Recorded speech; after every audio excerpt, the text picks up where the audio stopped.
Good morning, welcome to Mountain Bar Outdoors. I'm in my favourite place in the UK, Horwoods. Got a bit of alone time, it's nice and quiet today. So today I thought I'd give you a demo on how to make a fire. So I've already sort of pre-made it here, so I'll show you what we've got. So we've got a bed of dried wood there. That's just to keep all of your tinder and all of your small twigs off the ground, stop them getting too wet.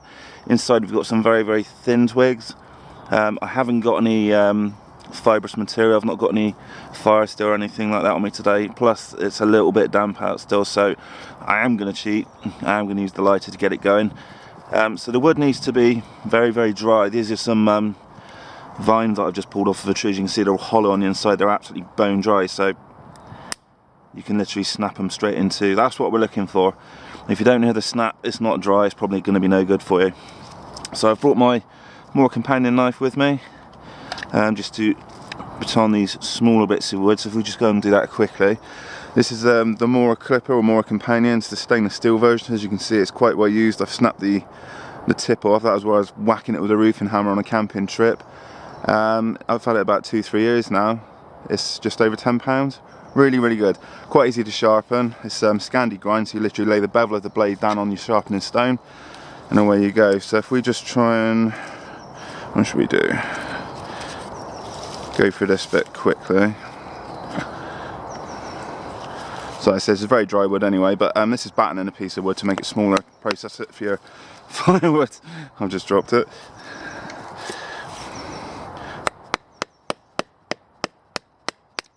As you can see, the knife splits the wood. We can now make that as small as we want. I say this is dry dead wood, but so it's falling apart. But if you've got bigger logs, bigger bits of wood, those all that'll work just fine as well.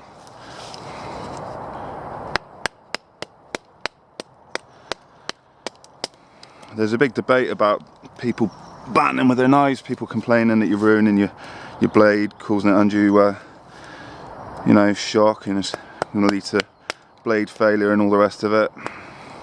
Don't need to do that one anymore. To be honest, I paid a tenner for this. If I break it, it's no big deal. I can get another one. I got it from Henny Haynes. They're based over in Barry Island, over in Wales. I've been buying my stuff from them for quite a long time. Very cheap, next day delivery normally as well. So if you get our smaller pieces, that's just a very, very quick battening demo. I haven't found any suitable to do any feather sticking, but so we start small. The rule is start small. Always start as small as you can possibly get. You know, dry grass, anything that you can get going with a fire still. So I managed to find anything fibrous today. What I did find though was one of these King Alfred cakes I mentioned in a previous video. It's like a tree fungus. So if I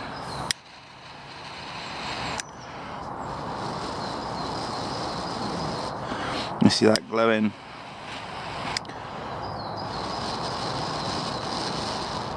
like a charcoal briquette, you can use these to get tinder going.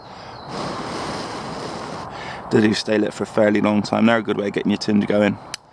So without further ado then, let's see if we can get this fire lit. Like I say, I'm cheating today, I'm using a lighter.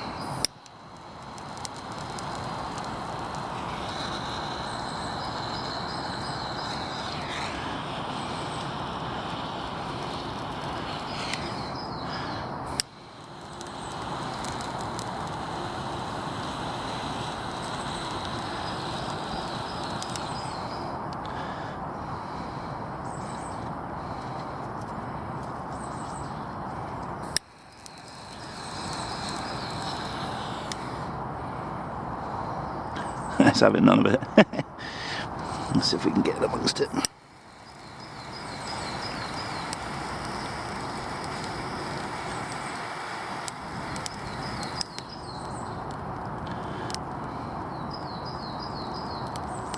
There we go. Right, so that's that started. We've got to try and make sure we get a nice bit of airflow to the fire so it doesn't get put out, because it's not got enough oxygen going to it. But at the same time, you need to make sure you've got enough wood on top of the fire to keep it burning. I'm starting some more of these little dried bits on the top. Hopefully it should take off quite nicely, and I can make this fire as big as I want it to. I don't need a fire today, so I'm not making a big one. just enough for a quick demo for you guys. There we go, just add a few more bits on, like burning your fingers. So this is all really dry wood. So maintaining that airflow around the fire, giving it space to breathe. So if you put too much wood on at one time, you'll stifle the fire and it'll extinguish itself. So add a bit more on. A couple of little bits on there as well.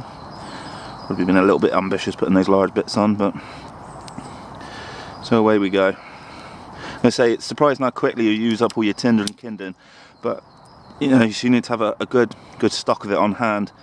So like I say, we've got some other larger bits of wood as well.